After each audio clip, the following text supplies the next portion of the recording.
HSR has a power creep problem only if you're allowed to happen either by greed or stupidity. Change my mind. That is a interesting take, Poggy. It is a very interesting take. Now, I don't want to come at this as, you know, subjective as possible. I'm going to try and just bring raw facts and let you kind of come to the conclusion. But yeah, what's up, boys? Welcome in. Obviously, I'm talking about endfield, not talking about woowa. We're talking about the power creep debate. My main argument I want to get across to you is power creep does exist. You are welcome to not agree with my takes. I'm just going to present facts to you and we go from there.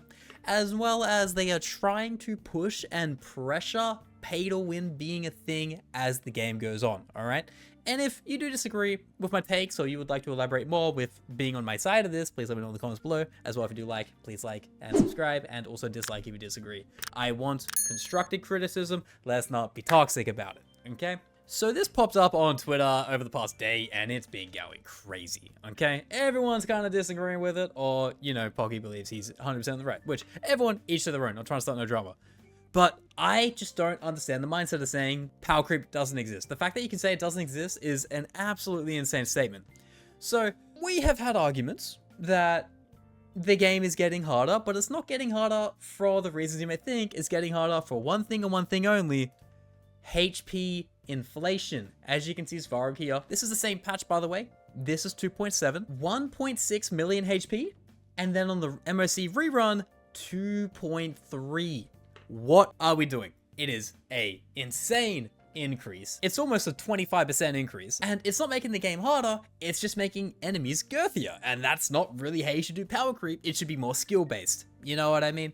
And I understand that's kind of the point Pocky's trying to make. I did see a reply on one of Cabinet's tweets, and she essentially is on the side of power creep exists. It's kind of, you know, trying to empty our pockets, right? And it's creating FOMO and relative scarcity. And the one thing I did want to talk about was this one comment. It was this comment from Rangers. And shout out to Rangers. I don't know who they are. Made a good point though, and it really got me thinking to make this video actually. And it was by HSR's second anniversary, they'll have 35 limited 5-stars, give or take, might be 1 or 2 off. And compared to other HoYo games, Genshin Impact just passed 40 after 4.5 years. And HR3 just at 50 after 8 years. HSR is unsustainable, and to say that none of the characters are power crept at that rate is ridiculous. And that's exactly the point we're trying to make here. When you look at the game and see 35 limited 5-stars at the rate of when it's the age of Genshin, it's going to be closer to 70, potentially even 75 if they pull the Genshin bullshit and put 2 characters on the same half. You guys know what I'm talking about. You know Mavwika, you know Kitlali, you know that exact situation. They put them both in the same phase and they run reruns afterwards. But let's say even if they didn't do that, right? Let's say even if they didn't, there is an ever-present problem that no level of reruns is really going to fix because of the amount of characters in the game. When you have this many characters coming out so regularly, time and time again, and we never really get full rerun patches, which, hey, I'm not trying to complain about that, but they can't even give you the right amount of pulls to kind of justify doing it. Because as it currently stands in 3.0, there are 8 pullable characters, 6 being rerun, 2 being brand new. This is the reason it's a giant problem. So here's the example I'm trying to give you guys. In 3.0, we have Herda on first phase, and we have Aglia second phase. Then we have a single banner where you choose who you pull for in Linkshire, Feixiao, and Jade first half, Boothill, Robin, and Silverwolf second half. Now I understand you pick who you choose and you skip who you choose. You can well and truly just not pull and avoid the temptation and wait for the characters in the future because there's a whole new meta that isn't Super Break, which that's a whole argument in and of itself, part of the power creep. That is true damage, and true damage sounds like the new Super Break. It sounds like it's going to make, you know, follow-up teams, compositions that are going to be relying on Super Break, borderline obsolete. But if you want to pull any of these old characters, regardless not if they're meta, it's outright impossible. Because if you look at this patch in and of itself, there are free to play 111 express pulls, or if you're a bit of a light spender, 135, and hey, if you want to buy a battle pass on top of the daily login Lunite, oh, express pass, sorry, Wuthering Waves, my bad, it's going to be 143. Do you see the problem here? Simple math will show you that that is not even 1 guaranteed character. There's 8 that are pullable. So if you didn't play the game since day one, which I am a day one player, and even then I'm still missing a big chunk of characters, and I don't even pull for Eidolons, mind you, it's just not sustainable. It's not something that the game is going to survive on, and it's going to get to the point where there's no real want to play or urge to play because of power creep and wild FOMO, and FOMO only works for a certain amount of time. You can only convince people that they are missing out for so long until they no longer care. And for those who think that I am wrong in the aspect of the original part of my video where I said that they're trying to gear towards a pay-to-play service, even though it is free, a pseudo pay-to-play service, as you will, let me show you something really quickly. There was a tweet that went out a few days ago which is saying there's a new buyable shop item called the herder character contract, or the herder contract, I should say. And when you open it up and look at what is actually inside it, there is something that you're probably not going to notice because it's a brand new system, but it is called a resin. There are resin remodelers and there are the new refined resins. Now, this is a buyable option. You don't have to buy it. I understand everyone's going to throw that at me, but what this allows you to do is get sub stats. It's now purchasable in the shop with crystals. You know that currency you can't grind? It's only obtainable through injections of the older credit card. You understand this? It's kind of saying, hey, if you're having a bad run in your luck and you want to really beef everyone out, not to mention building characters right now, because of the amount of characters that there are in the game, keep in mind, when I show you on Pride One really quickly, across all characters there's 67, you can't build them all. That's just not possible. You might need a little bit of a stimmy. And the stimmy is going to be able to get you to, you know, get one more character done out the way to move on to the next. It's like skipping the grind. And pay to skip grind is completely harmless, but when you bundle it in with the fact that you can't even guarantee a single 5-star on a 3.0, a 0.0 update, it kind of shows where their morals are. Not to mention the Mavrio Kit Lolly stuff I kind of glossed over earlier. HoYo's kind of showing more and more they only really care about the money side of things. And you want to throw the money to the side, let's talk about 4-star characters, because 4-star characters are kind of like a free-to-play or a light budget player's like a wet dream, you know, when you get 6 copies of them, when you get max Eidolons over grinding over X amount of time, or even you get a little bit lucky when you're pulling for a 5-star, these characters can pack a serious punch, right?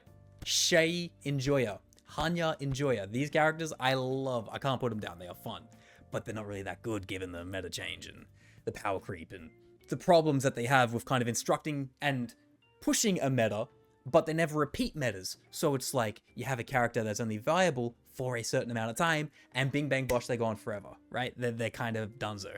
The only really real example I've seen of a character kind of coming back into meta pseudo, in a pseudo sense, is probably Topaz coming back for the Facial side of things. But Facial, depending on how true damage is going to affect and how much HP is going to be in 3.0, she might even be irrelevant too. But let's put all that to the side.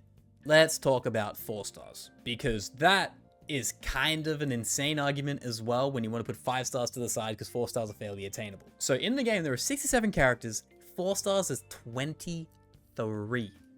There's 44 5-stars. I understand there's going to be less 4s than 5s, but when you look at the characters that were limited versus the ones that came out on launch, from 1.0 to 2.7, let's even include the 3.1, because we have the drip marketing for that. Do you want to know how many characters there's been? Because I can tell you, the amount of 4-star characters that have been released since 1.0 that were not launched with the game was 17. Was 17 characters from 1.0 to 1.6, which is 7 patches, and 2.0 to 2.7, which is 8 patches, and 3.0 and 3.1, you do the math, 17 patches, 9 4-stars. It is tiring, to say the least. Not to mention as well, we do have the Fate collab coming up, and I am excited for that, but from the looks of things, just going on the lower averages, one 4-star every 2 patches, kind of if you include 3.0 approaching 1 4-star every 3 patches, it's getting bleak. And one of the most exciting parts of the year, when that Fate collab drops, it's probably going to be a little bit leaning towards limited banner being 5-star characters, which, hey, it's fine. But if you want Fate characters and you don't spend money, you're going to have to skip 3.0 to like 3.3, 3.4, and even then you're still a few months away. The whole logic of having to be greedy, or for being assumed that you're greedy if you pull for characters that you like, makes no sense in my eyes. I understand that you can pull waifu over meta and you should reap the consequences 100%. But when you pull Topaz when she comes out and she is completely and utterly insane, and the response people tend to have is you should have thought about pulling Topaz for if she's viable in a year's time, is fucking nuts. No one's thinking a year ahead on their accounts. That just makes no sense to me, okay? So yeah. To close out with everything I'm saying, because I am kind of rambling and I wanted to get the point across, they're not releasing 4 stars in any capacity. There has been 35 5 stars by the time that the second anniversary is going to come out, on top of the fact that there's pay to win pseudo relic crafting systems in the game now. On top of the fact that 3.0 being the biggest patch we're going to get all year, having not even one guaranteed 5-star in it. The fact that there's 8 characters you can pull for in the next patch, when you can't even guarantee one of them. And not to mention, obviously, the HP inflation that I show you here. This statement that Pocky's put out doesn't make much sense to me. It feels a bit silly. All I'm gonna say is, at least the fake labs in the future, that's the one thing that keeps you logging in every day. And I also have Arknights endfield to grind in a week's time, not to mention Ananta coming out maybe end of year, start of 2026. And as we're familiar, wherever the hell that is, I am glad all these gacha games are coming out, because we would be screwed if HoYo had no competition. I love you, Wuthering Waves. You are setting a great precedent. Keep doing what you're doing. Let me know if you agree or disagree with me. I'm well open to discussion in the comments. And like if you enjoy, dislike if you don't. It will not hurt my feelings. And subscribe if you're new. We're doing a lot of streams these days, so if you don't catch me here, you will catch me live on stream. Over on Twitch or YouTube, we simul stream. And I will see you guys in the next one. Probably Arknights related. There's some stuff coming in there and some... Oh yeah, I got the beta, by the way. I got the Arknights beta. Pretty cool. And I'll see you later. Bye. Bye-bye now. See ya. It's been fun. I enjoyed the time. I hope you did too. If not, then don't come back. Because you don't like me. It's not that bad.